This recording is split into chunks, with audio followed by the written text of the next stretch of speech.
name is Robbie Williams Aquarius, and we are at TIFF, Toronto International Film Festival, for my premiere of my biopic, Better Man. Thank you. Absolutely feels incredible. I feel like what a bride is supposed to feel like on her wedding day. Feels like the best birthday of anybody's life, genuinely, because, I'm a narcissist. Full stop. No, and also, as a human, you want to be seen and you want to be heard, and to get the opportunity to be seen and be heard on such a vast scale, I'm grateful, and I'm feeling the joy in what that means. I'm good, mate. I'm good. I'm good. Michael Gracey chose me. The Michael Gracey, the genius director, asked me, and there was no way I was going to say no. I wouldn't have been brave enough to even ask him. Young Robbie was at home watching this interview right now. What would you say to him? If young Robbie was at home, what age is he? What age? 18. Oh, 18. Yeah, it's a cautionary tale, young man. But please don't let that stop you. Is there anything else you want to say to fans in America who might be experiencing your story for the first time? Yeah, I'll speak to that one fan. Hi, Linda. You all right? Nice to see you. Sorry, I haven't been back to America since the last century, but it's nice that you still check out my stuff online. And how are the family? Are they good?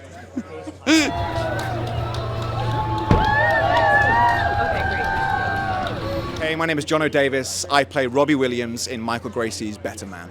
It's a big responsibility, man, especially in the UK. Robbie is so known over there. Like, the way that his life was shared in the press, I think a lot of people think that they know him.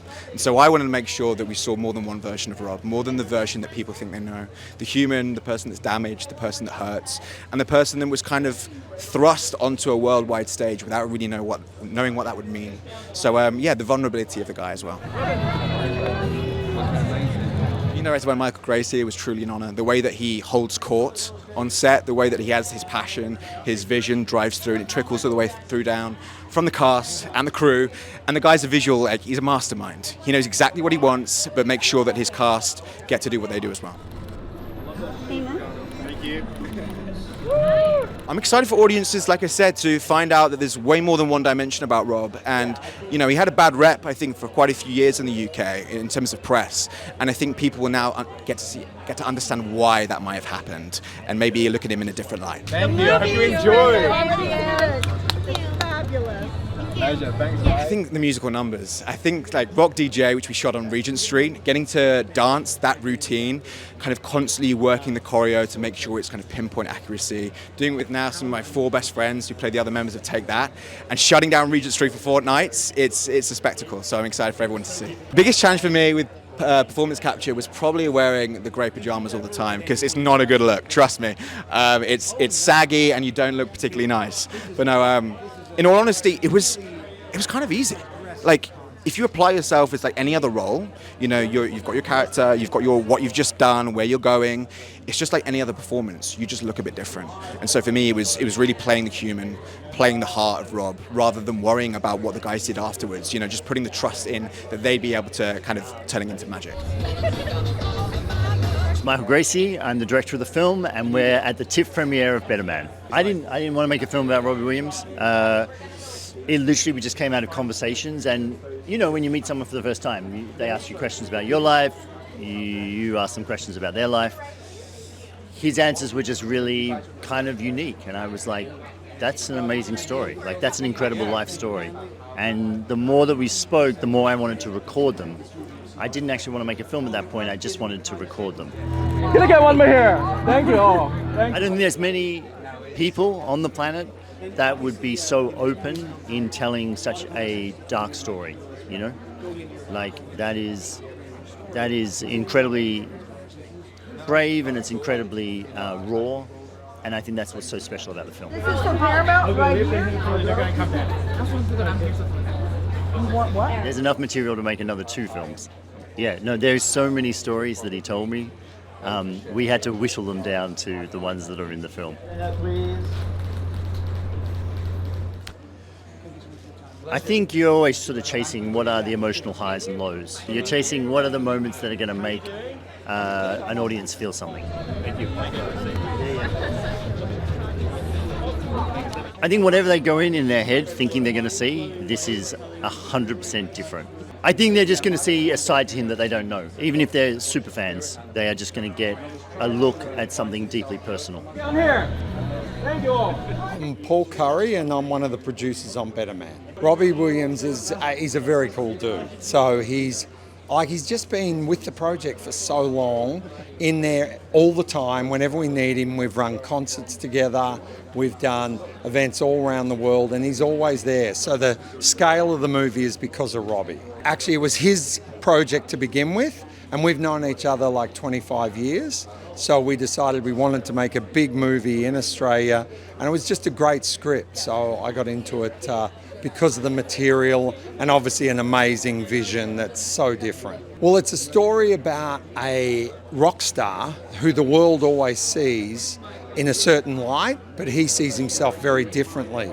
So Michael's created the metaphor of the monkey in order to invert the normal storytelling paradigm. So it's all about how the world sees him is not the way he sees himself. So he's isolated and different from everyone in the world, and it's a great idea to do him as a monkey. Plus, he's always felt like he was a monkey. True story, that's how he feels, a performing monkey. Just that his story is very heartfelt and very real and very accessible, and it's a great story of family gone wrong, but love that kind of shines through even when it remains dysfunctional. So it's kind of interesting. It's actually a story about family and giving underdogs moments in life. I think it should be a adrenaline filled ride that's enjoyable and very, very emotional by the end. I'm Craig McMahon, one of the producers of Better Man, and we're here in Toronto, which is really exciting because it's a long way from home. Making an Australian film that can premiere over here is really just such an amazing experience for us. Robbie's like such a fantastic professional. We just had a great time with him. Nothing was ever too hard. And he was just wonderful to work with. So when Michael and I started developing the project together, everyone said to us, look, you're all insane. You want to make a movie with a CGI monkey in the middle of the pandemic, and they said we were nuts, and we were able to somehow pull this off, and with the support of Weta, which are such a fantastic company to work with as well, and Michael just, he doesn't stop until he gets the best product. The best thing I've learned about Robbie throughout this experience is he's actually quite a humble soul inside this crazy world that he lives in. He performs to 300,000 people or whatever it is a night, but he still just he's a dad. He's a dad, he's a friend, he's a lovely man. The one thing I want audiences to take away from this film is a reflection on, that to be a superstar, it comes with a cost. And I think we're all human, and his journey through recovery is something quite exceptional. Michael Gracey.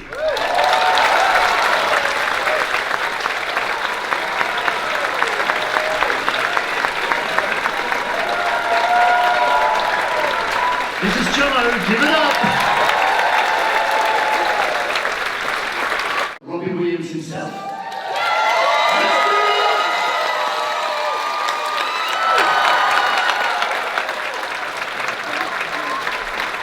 Enjoy the film, and I look forward to seeing people afterwards. Thank you.